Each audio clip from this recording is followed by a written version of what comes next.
What's up and welcome to The Standpoint, a podcast dedicated to all things God, sports, and world news that feels relevant. On today's episode, we will be discussing the following things: the story of Job and lessons learned, our review of the upcoming Superbowl and who I believe is to win, and lastly, in light of Black History Month, I'd like to share with you one of the greatest Black sports writers of all time, Wendel Smith. With all that being said, let's go baby, let's get it.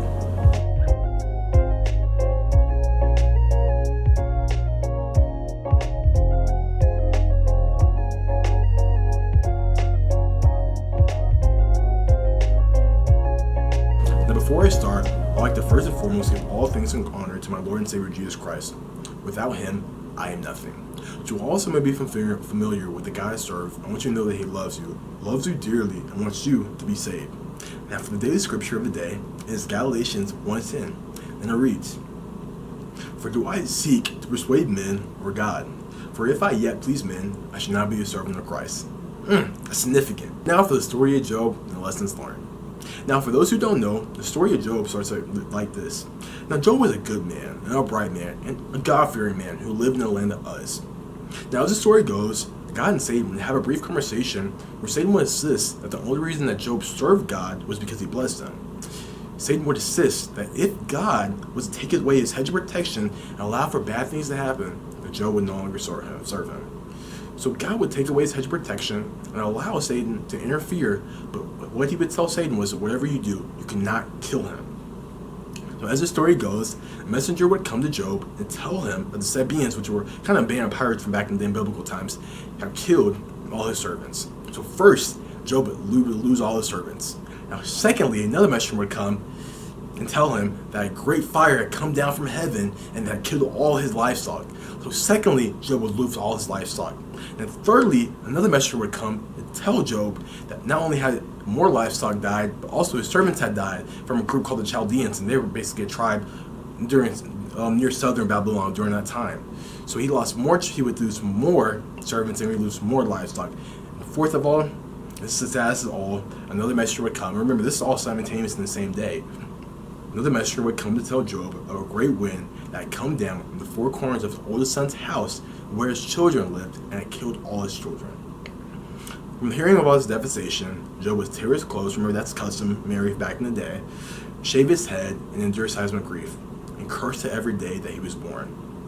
But I think it's significant, and I kind of wrote right here, and all the devastation, all the tragedy that Job was instantaneously disposed to, he did not curse God. And I believe it to be so significant. And I just think we have to reflect on ourselves. When we go through something, one thing, we won't be so quick to blame God and say, God, why? But he didn't do that. He continued with his faith, and I believe that's something that has to be highlighted and recognized. So later, Satan, seeing this, would suggest to God that if Job was physically ill, that he would then curse God. So then God would allow for Satan to make Job physically ill, but again say, you cannot kill him. So Job would get sore boils, and if you know what sore boils are, they're a painful pus-filled lump on the skin and all over the body. After this happened, his wife would suggest that he should simply curse God and die. And this, I kind of highlight this right here, and I believe it to be so significant, because in this, Job would respond to his wife, calling her foolish for saying such a thing. And again, first of all, there's 2 points. I think I want to highlight the first point. Not only has Job lost everything around him and his kids, now he's physically in pain, and yet he is still giving God all the glory and honor and respect and not cursing him. And I believe that to be so significant. And the second point is him calling his own wife foolish for suggesting for him to curse God. And I believe that reinvigorates his faith-based centric when it comes to God. And from a wife perspective, because a lot of times we in the church like to kind of denounce the wife and say, why could she ever tell her husband just to curse God and die? But I think we got to look at it from her perspective. We have to internalize it from her perspective. She's the wife and her husband has been struggling and is in pain. No partner wants their partner to be in pain. That's just what it is. They love their partner. So you, loving your partner, would do any and everything you could to help your partner ailing.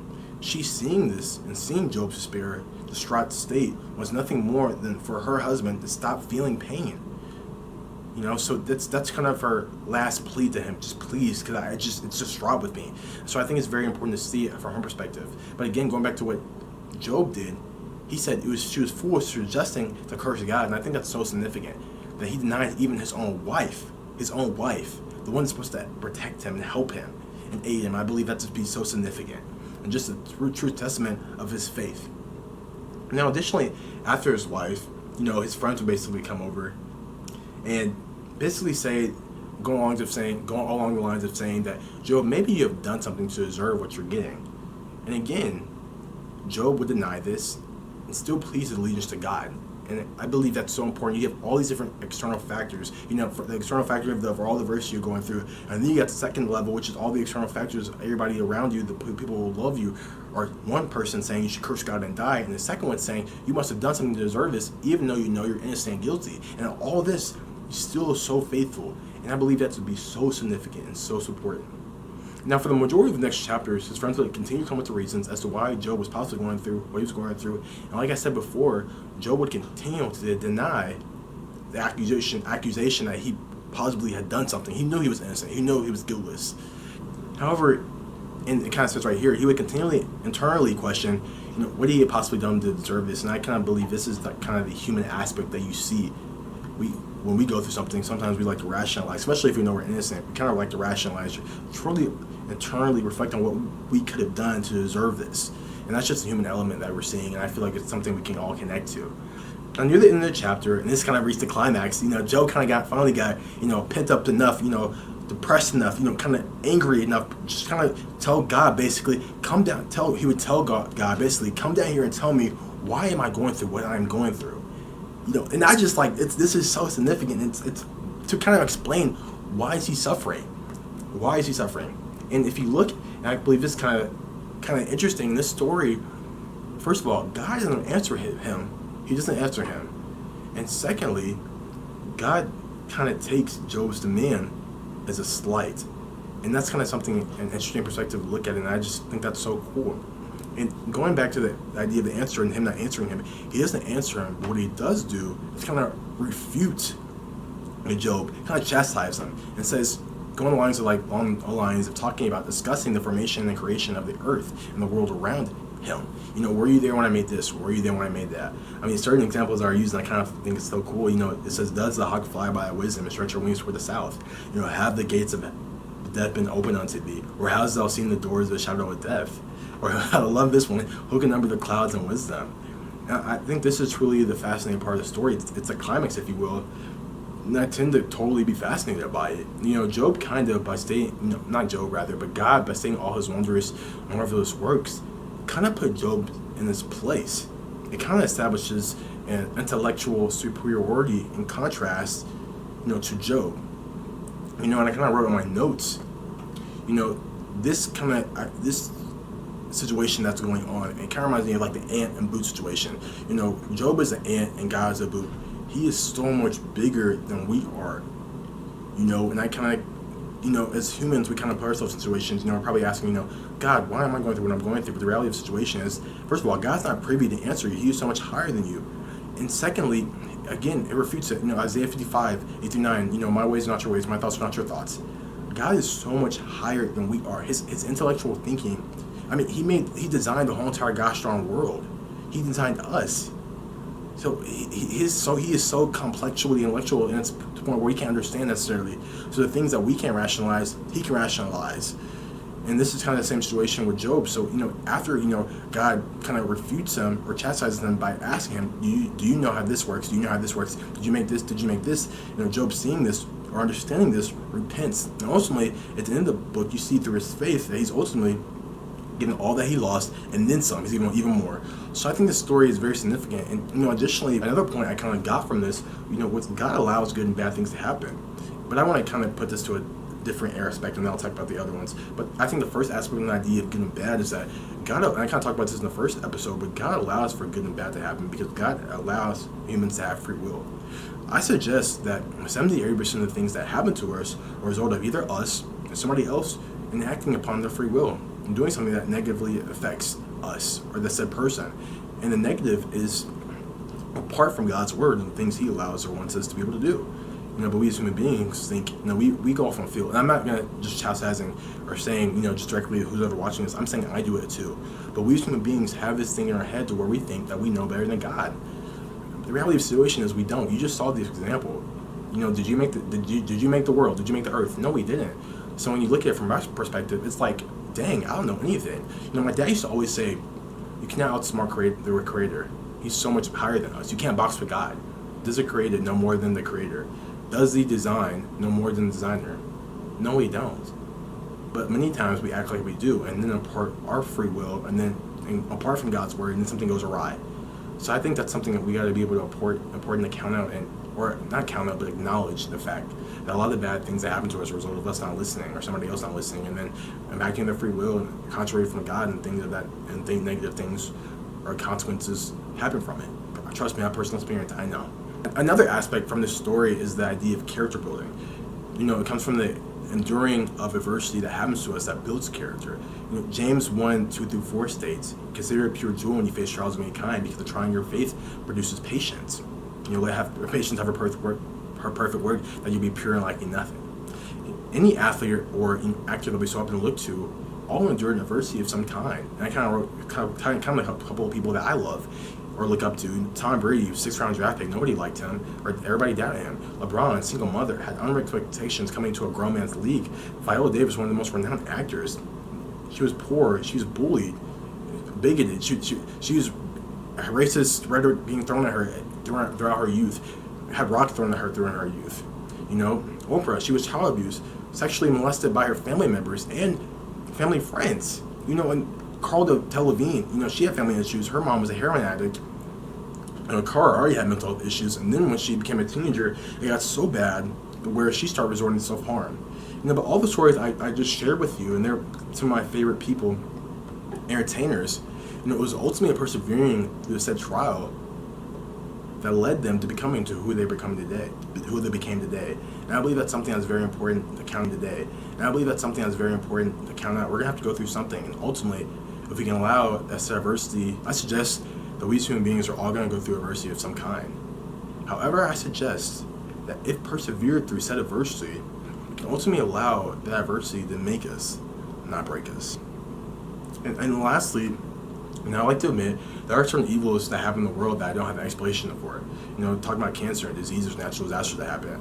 Specifically, I love kids, so I get really sad and emotional when I see babies that have deformities or cancer that breeds. And all I know is we're not gonna have answers to everything. I don't know why that happens. But I think it goes back to the idea of Isaiah 55:8-9. My thoughts are not your ways. My thoughts are not your thoughts. My ways are not your ways. We're not gonna understand everything that happens in this world. Ultimately, that's where our faith and belief comes in God. And that's something where we have to remember. That's ultimately where our faith comes in. We have to have faith and trust in God, the Creator. Again, is it created smarter than the Creator? Is it designed smarter than the designer? I think not.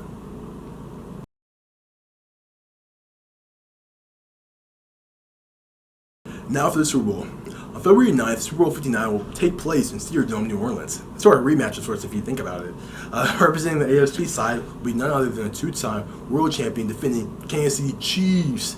Representing the NFC side will be none other than the flying high Philadelphia Eagles. Now for the Chiefs, they look to make NFL history as the first team ever three-peat. The last professional team to three-peat with the Kobe and Shaq-led Lakers. Now the Eagles look to avenge the Super Bowl loss from 2 years prior, and one against Patrick Mahomes could forever cement Hurts' name with the rest of the QB greats. First and foremost, I'm going to be completely honest. I truly and really want the Eagles to win. I'm an avid Patriots fan, and the potential of a three-peat only strengthens my home case against Brady for the GOAT debate. This debate between the two has become sort of like a LeBron and Jordan debate, and I don't want it to be in all fairness, but screw that. In all reality, though, Patrick Mahomes, it can't be denied that he is one of the greatest quarterbacks to ever play. I believe he's the second greatest quarterback, behind Brady to play. Just his excellence on the field, his capability to be able to throw on the run, throw off platform, be able to, not only throw the ball and just talk about his arm strength is ridiculous, but it's and the dual threat, But I think the most important or most intriguing thing about Mahomes is his ability to lead, and just whenever push comes to shove, every time he's able to pull his team through, and it's just Brady-esque, and I just think he's just incredible, man. So, but again, I hope they don't win, but he's just spectacular, man. It's spectacular. And I also marvel at the fact that Jalen Hurts, which I've rooted for since his long days at Alabama, has the opportunity to win a championship. For Jalen to win a championship, previously having been a third-round pick and being doubted and touted as a quarterback that couldn't pass, I think it simply would be a fantastic story of sorts, which he well deserves. Additionally, if Jalen was to win the Super Bowl in the light of Black History Month, he would become the 4th black quarterback ever to win a Super Bowl, which I think is something that's so remarkable. In the end, though, despite my wanting the Eagles to win, I can no longer pick against Mahomes. It seems that in the biggest of games, in the brightest of lights, Mahomes time and time again makes a way to shine the brightest. It's Jordan-esque, it's Brady-esque, it's LeBron-esque, it's Kobe-esque. I believe the Chiefs will come out of the end. However, my hope is that the Eagles can pull it out.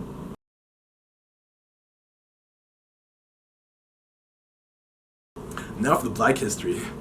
Now, Wendell Smith, baby, Wendell Smith. Wendell Smith was one of the first and most influential black sports writers in U.S. history. And it's because of him, Jackie Robinson, have you ever heard of him? That Jackie would break the color barrier as he would become the first African American to play in the MLB. Wendell Smith was born on March 23, 1914 in Detroit, Michigan. His dad would be a chef for Henry Ford, and his mom would be a housewife and church volunteer. Growing up, Smith would live in a predominantly white neighborhood. So although he would face discrimination, it wouldn't be to the level as those on the outside. Now, Wendell would foster a love for baseball growing up, and mainly he'd become a pitcher. And as he got older, he became a very notable pitcher, receiving all types of offers and just notoriety, but ultimately it would be because he was black that he wouldn't have opportunity to play professionally. Now, this right here is a very important or significant point in Wendell's life, because this is the first time. Remember, he's in a predominantly white neighborhood or environment, so he's not privy to the racist prevalent. Of course, he is, but he's not prevalent to the extreme racism that's outside of the walls in which he was accustomed to. So this situation is the first time in which Wendell is experiencing racism, or the reality of it, of the social hierarchy or racial class kind of system. This is the first time he's seeing it, or being privy to it, or being affected by it. By this. Now, ultimately, because of his denial, he decided to become a sports journalist. Wendell would attend West Virginia State College. Now, after graduating in 1937, he would join the Pittsburgh Courier, which was one of the most predominant black newspapers at the time. Smith, through hard work and dedication, would quickly establish himself as one of the most prominent sports writers, particularly discussing the need for racial equality in sports. Many columnists begging owners to give blacks the opportunity to compete. He would additionally write the highlights of the Negro Leagues. Now, one of the biggest accomplishments Wendell would be part of would be Jackie Robinson, Branch Rickey, the Dodgers general manager, who had been secretly planning on integrating players. Smith, from previous trial, which had proved to be none other than a sham, kept in contact with Branch Rickey, the Dodgers general manager, who had secretly been planning to break the color. Smith would suggest Jackie Robinson, and it would be in 1947 that Jackie would officially break the color barrier as becoming the first African American to play in the MLB. I think, looking at his story, I think it's truly tremendous, and it's just amazing to think about the impact Wendell Smith not only had on sports writers, but also on the addition in the sense of players. Without Wendell Smith's contributions and his hard work and effort, we potentially wouldn't be talking about Jackie Robinson breaking the color barrier. And I think when you look at that, it's just one that has to only marvel at the accomplishments of Wendell Smith. So my heart can go out to him, and I say no other thank you, man. Thank you. And it's a story that's not really talked about or discussed. But it's because of him that Jackie Robinson would have an opportunity to break the color barrier. It's because of Smith, along with many others, that people that look like me have the opportunity to not only sports write, but to play professional sports. Thank you, Smith. Thank you.